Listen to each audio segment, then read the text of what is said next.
Hi everyone, and welcome to part 2 of the Chaturanga tutorials.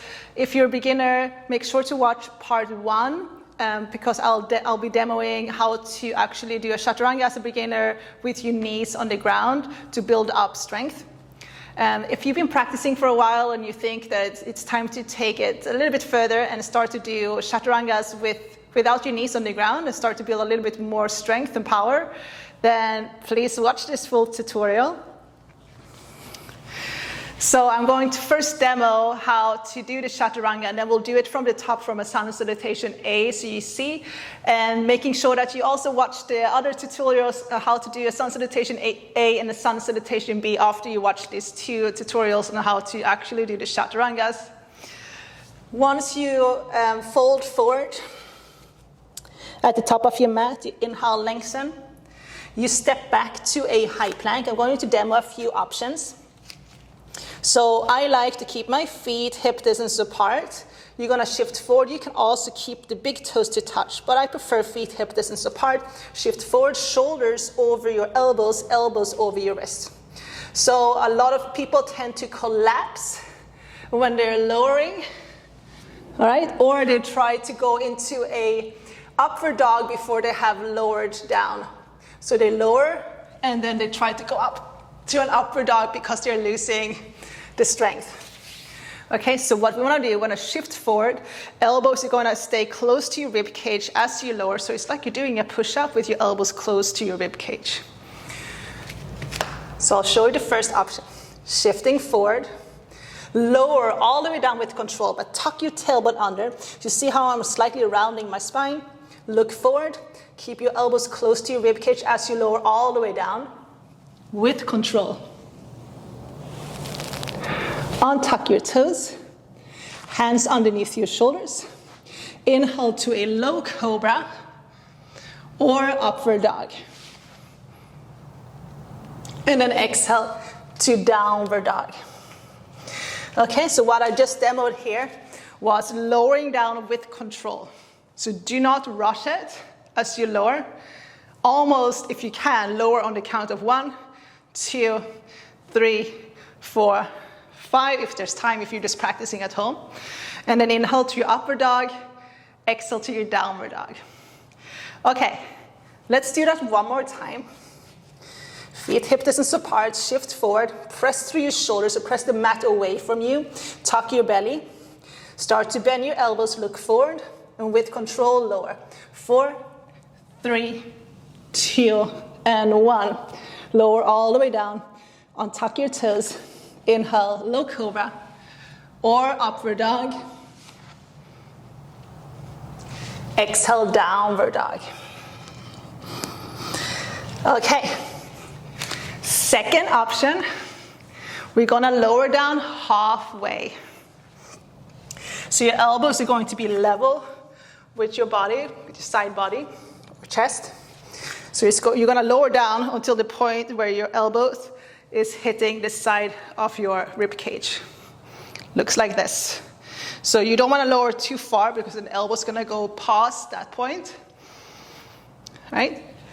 And then once we lower down halfway, we're going to pause. You're going to keep your core engaged. There's 2 ways to untuck your toes. So you can either take 1 foot at a time, untuck it, upward dog, downward dog, or you can roll over your toes to upward dog, downward dog. Okay, I will be demoing that in the sun salutation A and B tutorials as well. Okay, so coming into that plank, feet hip distance apart, shift forward, lower down halfway, keep your elbows close to your rib cage. Here, untuck 1 foot and then the next. Straighten out your arms, inhale, upward dog. Use your core to draw your hips up. Roll over your toes, come into downward dog.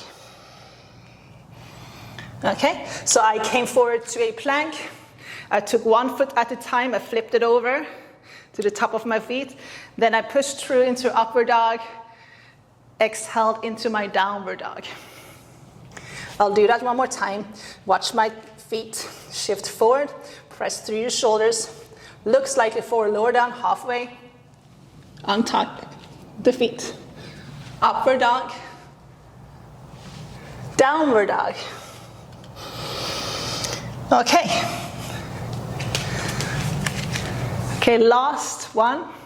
This one is a little bit more advanced, but once you've been practicing the other ways, with your knees down, with just untucking your toes, this is going to take your practice to the next level, because you're really working on opening the back, really going deep into your back bend. Because every time you're doing an upward dog, you're doing a back bend, right?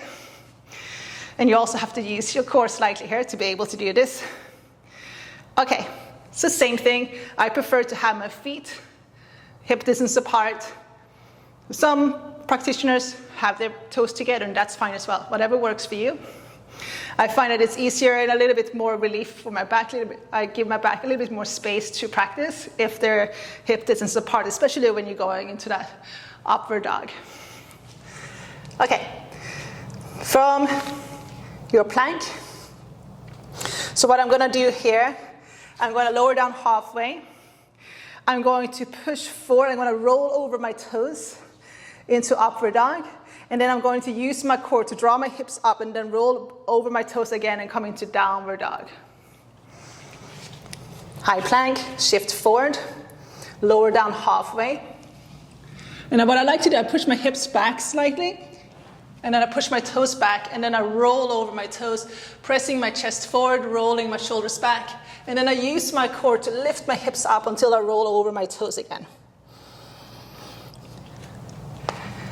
Are you with me, guys?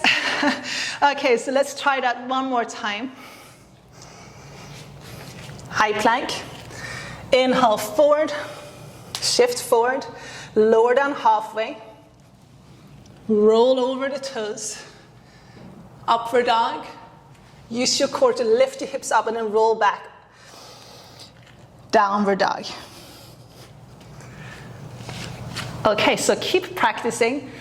That's all you need to do. You have to stay consistent. Start from the beginning. If this is hard, don't do it until the other pose, the other way feels really easy. So do it step by step. And the Chaturangas, if you're completely beginner, keep your knees down. It doesn't matter how strong you are at the gym. Do it from the beginning. So you do it the right way, because you don't want to end up injuring yourself. I hope you guys found this tutorial useful, and I hope to see you guys soon. Thank you very much. Namaste.